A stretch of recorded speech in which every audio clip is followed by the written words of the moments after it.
حضرت شیخ عبد القادر جیلانی رحمۃ اللہ علیہ کی طرف منسوب ہے کہ ان کو سنجر ایک جگہ تھی تو اس کا سلطان تھا، اس کا بادشاہ تھا، تو وہ حضرت شیخ عبد القادر جیلانی رحمۃ اللہ علیہ کو اس نے پیغام بھیجا کہ میں اپنے سارے سنجر کی سلطنت جو ہے وہ آپ کو پیش کرنا چاہتا ہوں، آپ اس سلطنت کے مالک بن جائیں اور سلطان بن. یہ پیشکش کی پوری سلطنت بادشاہ نے. تو حضرت شیخ عبد القادر جیلانی رحمۃ اللہ علیہ نے جواب دیا، وہ کسی نے نظم کیا ہے کہ چوں چتر سنجری رخ بختم سیاہ باد، در دل اگر بود ہوس چتر سنجرم. سنجر اس ملک کا نام تھا اور اس کے بادشاہ کا جو تاج تھا وہ سیاہ رنگ کا تھا. سیاہ رنگ کا تاج، سیاہ بھی خوبصورت ہوتے نا بعض اوقات، ایک سیاہ چیز بھی خوبصورت لگتی ہے، تو اس نے سیاہ رنگ کا تاج بنا رکھا تھا، تو وہ سنجر کا تاج تھا. تو فرماتے ہیں حضرت شیخ عبد القادر جیلانی، چوں چتر سنجری رخ بختم سیاہ باد، در دل اگر بود ہوس چتر سنجرم، زانگاہ کے یافتم خبر از نیم روز نیم شب، زانگاہ کے یافتم خبر از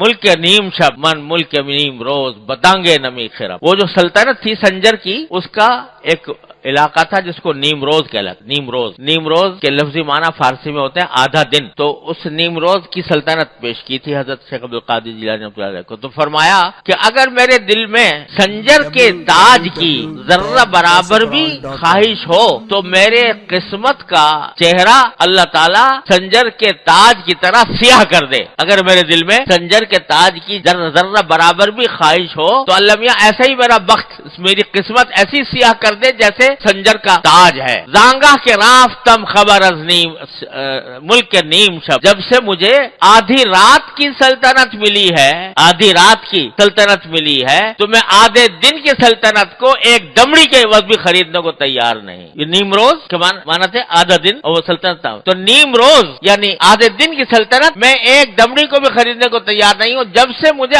آدھی رات کی سلطنت نصیب ہوئی ہے. آدھی رات کی سلطنت سے کیا مراد؟ کہ آدھی رات کے اندر اللہ تبارک و تعالیٰ سے تعلق جوڑ کر اللہ تعالیٰ کے بارگاہ میں کھڑا ہونا، اس کے سامنے عبادت کرنا، اس سے تعلق جوڑنا، اس سے دعائیں مانگنا. اس میں جو اللہ تبارک و تعالیٰ نے مجھے لذت اور حلاوت عطا فرمائی ہے اور اس کی جو سلطنت مجھے بخشی ہے، اس کے آگے نیمروز کی سلطنت کوئی حقیقت ہی نہیں رکھتی. میں ایک دمڑی میں بھی اس کو خریدنے کو تیار نہیں ہوں. تو اللہ تبارک و تعالیٰ جب اپنی ذات سے تعلق عطا فرما دیتے ہیں تو پھر کوئی دولت، کوئی حشمت، کوئی حکومت، کوئی منصب، کوئی جاہ وہ آدمی کے سامنے پرے کاہ کی بھی حیثیت نہیں رکھتی. تو راستہ کیا ہے کہ سوچ کا رخ موڑو. سوچ کا رخ موڑو. کس طرح موڑو؟ اللہ تبارک و تعالیٰ کی نعمتوں کی طرف، اس نعمتوں کا شکر ادا کرنے کی طرف، اپنی حاجتیں اس سے مانگنے کی طرف. یہ جو دن رات شیخ چلی کی طرح منصوبے بنا رہے ہو، وہ اس منصوبوں کے بجائے اللہ تعالیٰ سے مانگو، یا اللہ مجھے فلاں چیز کی ضرورت ہے عطا فرما دیجئے، یا اللہ مجھے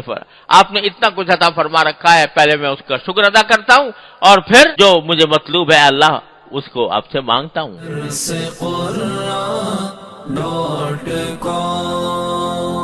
www.darsequran.com